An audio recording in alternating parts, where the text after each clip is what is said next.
morning everybody.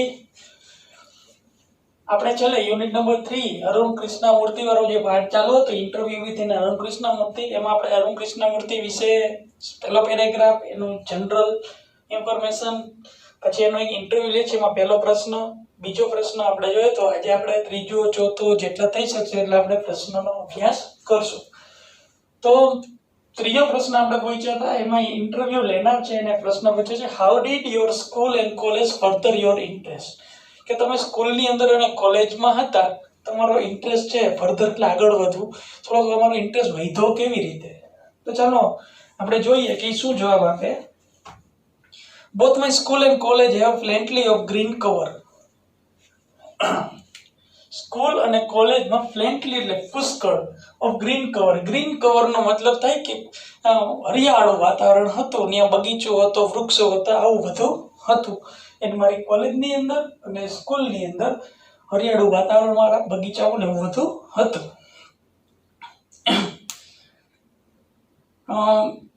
Both વેર home several અધર life home. Several life એટલે ત્યાં બીજું પણ ઘણું બધું જીવ જીવન હતું, એટલે જીવ જીવન બીજાને પણ ઘણું બધું જીવન મળતું. એનો મતલબ કે પશુ પંખીઓ, જીવ જંતુઓ, આ બધી વસ્તુઓ ત્યાં જોવા મળતી. અને પ્રકૃતિની સાચી વસ્તુ એ જ છે કે તમે કોઈ જંગલની અંદર જાઓ તો પ્રાણીઓ ન હોય તો એ ન મજા આવે, કોઈ પણ પક્ષીઓ ન હોય, જીવ જંતુઓ ન હોય તો પ્રકૃતિ એની સાથે જોડાયેલી છે, તો ત્યાં બીજું પણ જીવન ઘણું બધું ધબકતું હતું. બરાબર છે. This made me understand their importance. અને પછી મને એની મહત્વતા સમજાણી. બરાબર, અન્ડરસ્ટેન્ડ ઇમ્પોર્ટન્સ એટલે બધા બીજા જીવનનું પણ મહત્વતા સમજાણી કે આપણે પ્રકૃતિને આટલી હદ સુધી વિનાશ તરફ આપણે એક ફોલિયો કરી છે, તેને તો બીજું પણ જીવન છે, એની પણ અગત્યતા છે. તો મને એની અગત્યતા સમજાણી, કારણ કે આપણે પ્રદૂષણ ફેલાવી છે એને કારણે બીજા જીવોને પણ નુકસાન થાય છે, તો મને એની મહત્વતા સમજાણી. બરાબર. હાઉ બ્યુટીફુલ દે આર, કેવા સરસ મજાના એ બધા લાગે છે. Why we need protect them, આપણે શા માટે એનું રક્ષણ કરવું જોઈએ, બધી મહત્વતા મને સમજાણી. These animals are on their own food, are always active, move and never lazy. આ પ્રાણીઓ છે એ પોતાનું જીવનમાં મશગુલ હોય, ખોરાક ભેગો કરતા હોય, કોઈ દિવસ આળસ કરતા નથી. એની પાસે આ વસ્તુ શીખવા જેવી છે. કીડીની વાત કરી લઈએ તો એ કોઈ દી આળસ કરતી જ નથી, આખો દિવસ કામ કરે. તમે ગમે એટલી વખત ધક્કો મારો તે કામ કરવાનું ચાલુ જ રાખે. બરાબર છે.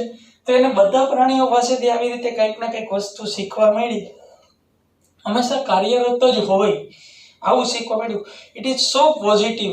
અને એનામાંથી મને એક પોઝિટિવ હકારાત્મક ગુણ પણ શીખવા મળ્યો. We have a lot of learn from them. આપણે આ પ્રાણીઓ અને જીવજંતુઓ પાસેથી પણ આપણે ઘણું બધું શીખવાનું છે. આવો એને બીજા પ્રશ્નનો જવાબ આપ્યો. તો એના પછીની વાત આપણે કરીએ ચોથા પ્રશ્નની. તો કે એને ચોથો પ્રશ્ન શું પૂછ્યો? ચોથો પ્રશ્ન સાંભળીને તો આપણને એમ થશે કે આપણે ક્યારેય અરુણ કૃષ્ણમૂર્તિની જેમ કામ ન કરી શકીએ. બરાબર. Did you feel any hesitation? Hesitation એટલે અચકાવું. ઇન ક્વિટિંગ એટલે છોડવું.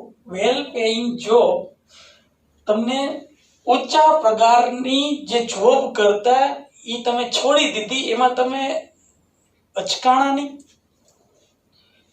And venturing into the full time, venturing એટલે સાહસ કરવો, આ પર્યાવરણને પૂરેપૂરો સમય સમર્પિત કરી દીધો, એવું સાહસ કર્યું અને જોબ છોડી દીધી. ગૂગલની અંદર જોબ કરતા હોય તો પગાર પણ કરોડોમાં હશે, પર્યાવરણ માટે ગૂગલની જોબ છોડી દીધી. તો એ જ સવાલ પૂછ્યો, આવી જોબ છોડતા તમારો જીવ કેમ હાલ્યો? એક જ ઝાટકે છોડી દીધું ને અહીંયા તમારે પર્યાવરણનું કામ કરવાનું. What were the option you waited before you arrived at your decision? તમે આ ડિસિઝન લીધો, તો એ ડિસિઝન લીધો ત્યારે તમારી પાસે બીજો શું વિકલ્પ હતો? બરાબર છે. તો ચાલો આપણે જોઈએ. It was always good to decide in favor it you are really love to do. આપણે હંમેશા આપણને જે ગમતું હોય એ જ કાર્ય આપણે કરાય. બરાબર છે. I quit my job at Google, કે મેં મારી ગૂગલમાં જે હું જોબ કરતો મેં છોડી દીધી. but I still keep in touch with my friends there. પણ મારા મિત્રો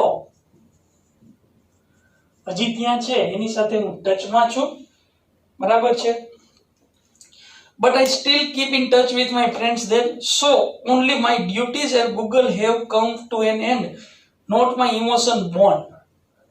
એટલે ગૂગલ પ્રત્યેની મેં મારી ડ્યુટી જ મૂકી દીધી, પણ મારી લાગણી છે એ હજી ગૂગલ સાથે અને મારા મિત્રો સાથે જોડાયેલી છે. I understood that I had to leave the job at the time in 2010.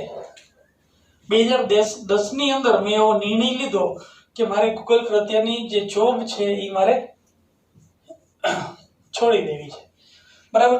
એ 2010 ની અંદર મેં નિર્ણય લીધો. I would never be daring enough to do so. મેં જો ત્યારે ફટાફટ નિર્ણય ન લીધો હોત ને તો હું આવું ડેરિંગ પછી કરી જ ન શકત. When I could not sit back and enjoy life when environment damage was happening on such a large scale. કે આ લાર્જ સ્કેલ વિશાળ માત્રાની અંદર આટલું પર્યાવરણ પ્રદૂષિત થઈ રહ્યું છે તો હું શાંતિથી કેવી રીતે બેસી શકું? દુઃખ થયું એને, એમાં આપણને ગમતી હોય એ વસ્તુમાં નુકસાન થતું હોય તો એને આવી અગત્યની જોબ એને છોડી દીધી માત્ર પર્યાવરણ માટે, તો હું કેવી રીતે બેસી શકું શાંતિથી? I wanted to do something and that something need by full attention.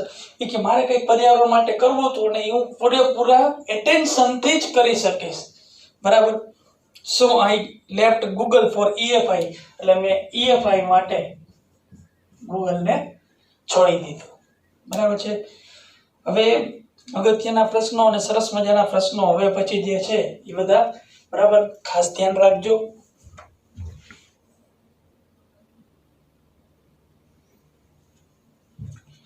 પાંચમો પ્રશ્ન છે, what kind of garbage, garbage એટલે કચરો,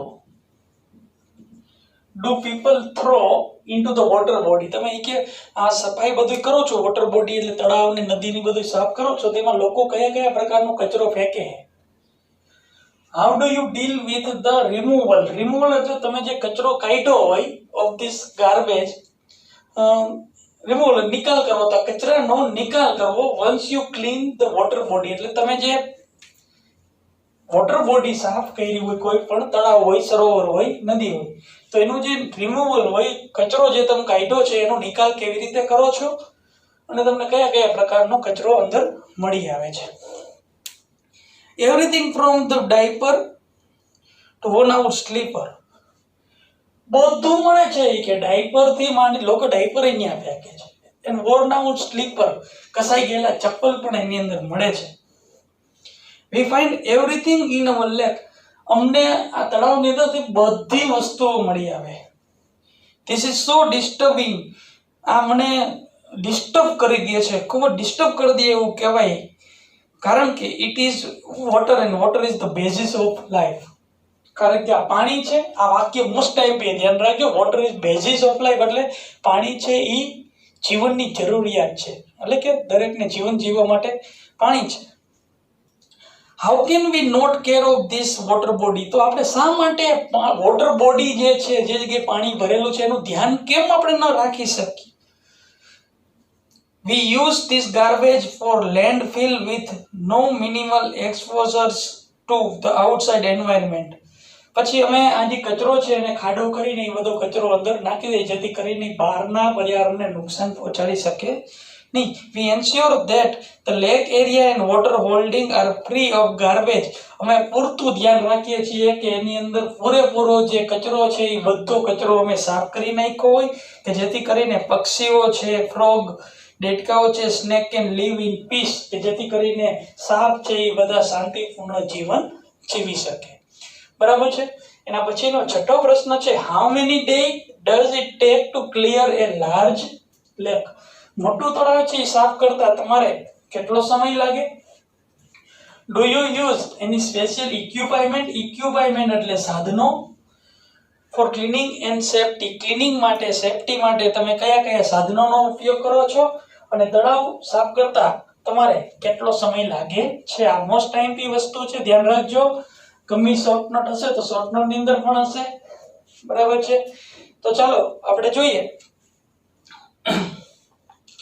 Depending on the size of the lake, the amount of the garbage, it can take anywhere between 5 days to 3 months. 5 days to 3 months. હવે કચરો કેટલો છે, તળાવની સાઈઝ કેટલી છે, એની ઉપર આધારીએ 5 દિવસથી માંડીને 3 મહિના સુધીનો પણ સમય લાગી શકે. જેવી તળાવની સાઈઝ, બરાબર, તળાવ નાનું હોય તો ઓછા દિવસોમાં થઈ જાય, અથવા તળાવ નાનું હોય કચરો વધારે હોય તો વધારે દિવસો પણ થાય. પણ અમારે ઓછામાં ઓછા 5 દિવસ, વધારે 3 મહિના સુધીનો સમય અમને આમાં લાગે છે. We have our tool like a rakes and spade. Rakes અને spades એટલે પાવડો, પાવડાનો ઉપયોગ કરીએ છીએ, અને દાંતી, બરાબર, આવી રીતે દાંતી વાળું હોય, જેથી આવી રીતે કચરામાં નાખે ને આવી રીતે એમ ખેંચે, જેથી કરીને અંદર બધો કચરો ફસાઈ જાય. અને એક પાવડો, એ ટૂલનો અમે ઉપયોગ કરીએ છીએ, બરાબર છે. અને બરાબર છે, આ બે વસ્તુનો ઉપયોગ કરે છે. અહીંયા એને એવો જવાબ આપ્યો કે 5 દિવસ અને 3 મહિનામાં. અને એના પછીનો ક્વેશ્ચન આપણે લખતા નથી, એમનો આપણે વાત કરીએ. What kind of protective gear do you use? તમારા રક્ષણ માટે તમે કઈ વસ્તુનો ઉપયોગ કરો છો? Can you describe the cleaning procedure briefly? કે તમે તળાવ કેવી રીતે સાફ કરો છો એ અમને ટૂંકમાં સમજાવશો? ફરીથી એક વખત, તમે તમારા રક્ષણ માટે કઈ વસ્તુનો ઉપયોગ કરો છો અને તમારી સાફ સફાઈ કરવાની પ્રક્રિયાઓ કેવી છે એના વિશે ટૂંકમાં અમને વાત કરો.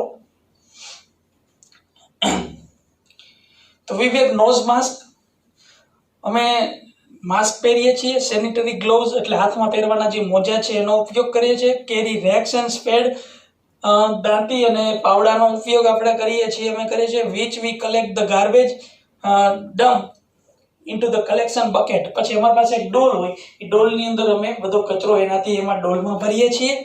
which are taken to the garbage truck, અને પછી ડોલમાં કચરો ભરીને એક ટ્રક ઊભો હોય, એ ટ્રકની અંદર અમે બધો કચરો નાખી દઈએ છીએ. which are taken to the garbage truck. We also use heavy machinery like earth movers and forklift. અમે મોટી મશીનરી, અમુક તળાવો એવા હોય કે ત્યાં મશીનરીનો પણ ઉપયોગ કરવો પડે એમ હોય, તો અમે મોટી મશીનરીનો પણ ઉપયોગ કરીએ છીએ. જેસીબી ને બધું જે છે, અર્થ મૂવર્સ ને બધા, ફોકલિંગ, આની અંદર જે આપ્યું છે એટલે જેસીબી જેવું જ થયું, બરાબર છે, એનો પણ અમે ઉપયોગ કરીએ છીએ.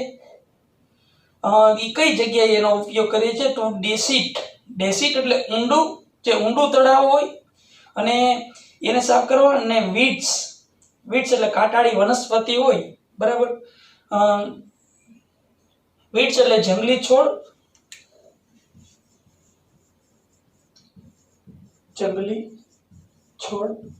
અને એક શબ્દ આપ્યો છે શ્રબ્સ,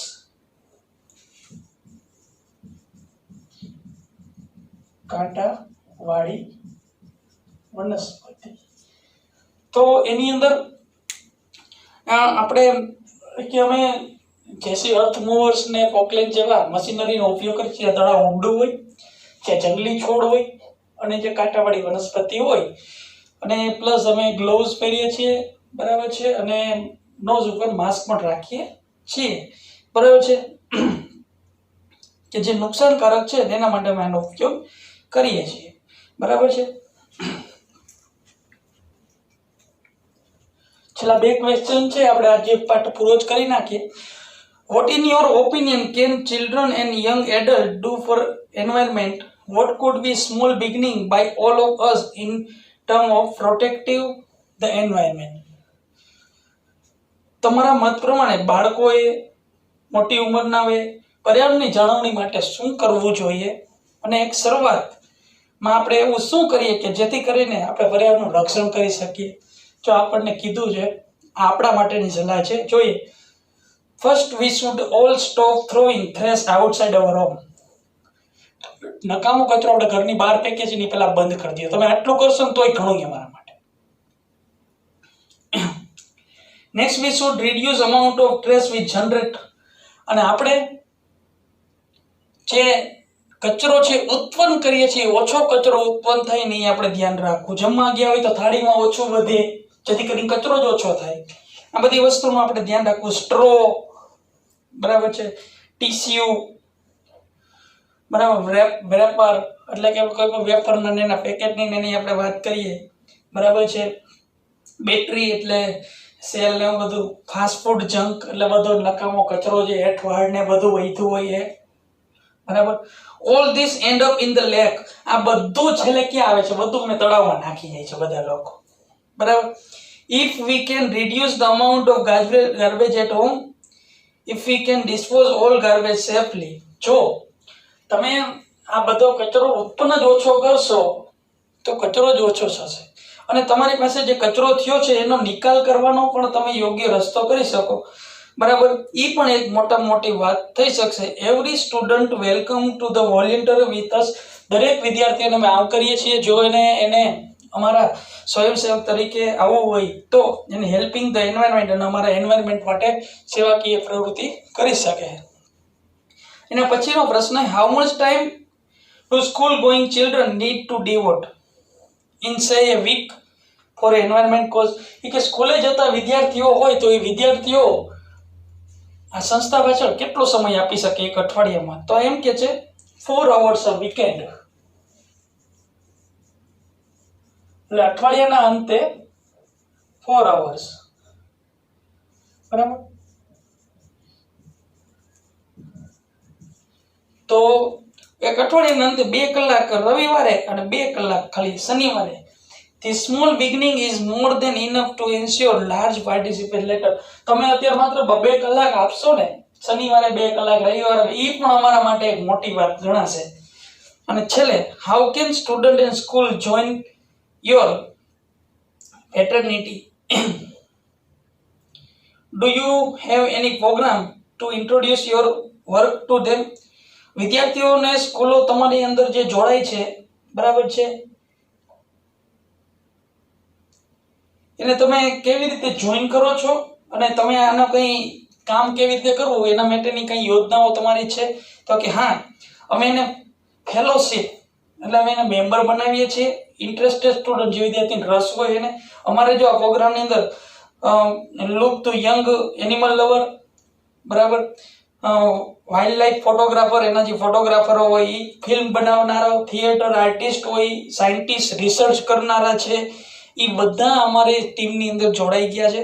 વી ગીવ ધેમ ટ્રેનિંગ. અમે પહેલા છે ને આ લોકોને ટ્રેનિંગ આપીએ છીએ, બરાબર, ઇન ધીસ એરિયા, કોઈ પણ એરિયાની અંદર, અને get them activity involve in our work. અને પછી અમે એને અમારા ભેગા કામ કરવા માટે ઇન્વોલ્વ કરીએ છીએ. Our younger volunteer is the class 3. અમારો સૌથી નાનામાં નાનો સ્વયંસેવક 3જા ધોરણમાં ભણતો વિદ્યાર્થી છે. તો વિદ્યાર્થી મિત્રો, અહીંયા આપણે અરુણ કૃષ્ણમૂર્તિ વિશે ઘણું બધું જાણ્યું અને છેલ્લા ક્વેશ્ચન એકદમ ઈઝી હતા એટલે આપણે બોર્ડ ઉપર નહોતા લખ્યા. તમે 1 થી 2 વખત આનું ગુજરાતી વાંચી લેશો એટલે એકદમ પાઠ મોઢે થઈ જશે, બરાબર છે. આની એક શોર્ટ નોટ બાકી કરવાની થશે કે ઇન્ટરવ્યુ ને ટૂંકમાં અરુણ કૃષ્ણમૂર્તિ વિશે ડિટેલમાં, બરાબર છે. તો હવે પછીના લેક્ચરની અંદર આપણે એક નવા ટોપિક સાથે મળશું.